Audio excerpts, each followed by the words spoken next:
Okay, now I'm told the senator from Minnesota is with the anchorman from Pennsylvania. Thank you so much.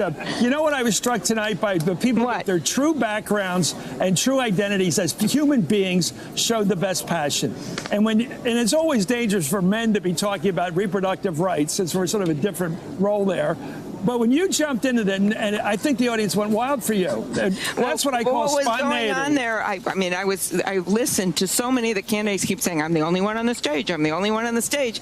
And when the governor, you know, I love the work he's doing on climate change, but when he comes out and says, "I'm the only one on the stage that's led on reproductive rights," I literally looked at the two other women on the stage, at Elizabeth and Tulsi. We're like, oh, and that's when I said, "There's three women on this stage that have done something on this too." What did you think of the proportion of questions and discussions? There's a lot on the border, a lot on health care, very little on foreign policy, very little on women's rights and women's reproductive rights. I mean, the way I looked at it, of course, when you're standing up there and there are so many people, you just want to jump into everything. I would have loved to talk about election issues and Russia.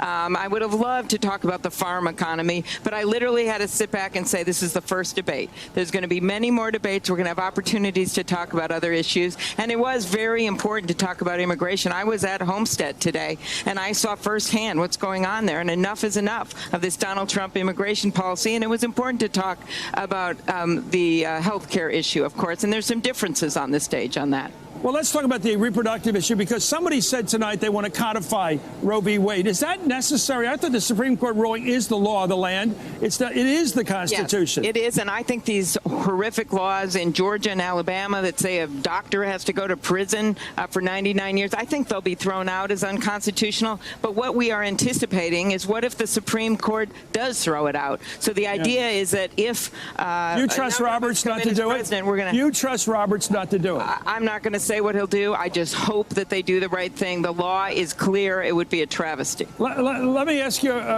well, that's a good question. Let me ask you about the, God, I'm actually running out of questions here. No, that's impossible. Now, let me talk about health care. The issue was raised tonight. Should we outlaw or ban private health insurance? Where are you in that again? Yeah, I am one that thinks we need universal health care. We need to bring down premiums, and we need to do something about pharmaceuticals immediately. So my view is you start with this public option, which is something Barack Obama wanted to do to build on the Affordable Care Act. You can do it with Medicare. You can do it with Medicaid. So it's an option.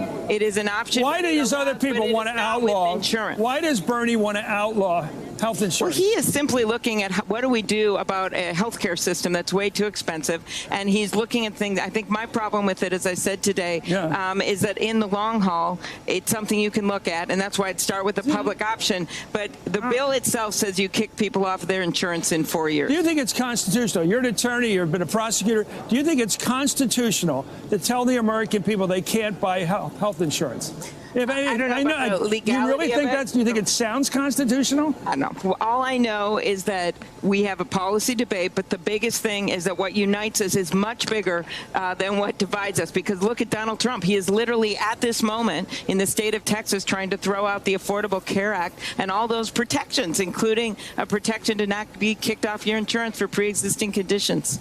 Can you get rid of Mitch McConnell to do this? Because as long as he's there, none of this is going to happen. Well, first of all, we have a very good opportunity to win the U.S. Senate, and we talked about that today, and that is the #1 goal. And that's my argument for me leading this ticket. I'm someone, every time I lead our ticket in Minnesota, we win big. I have won in the reddest of districts, including ones that Trump won by over 20 points, because it's not just enough to win the presidency. This has to be a national mandate to do something about climate change, to do something about immigration reform, health care, and all the issues we talked about today. But to do it, we have to win. Senator Amy Klobuchar, thank you for coming over to the Spin Room. Hey there, I'm Chris Hayes from MSNBC. Thanks for watching MSNBC on YouTube. If you want to keep up to date with the videos we're putting out, you can click subscribe just below me, or click over on this list to see lots of other great videos.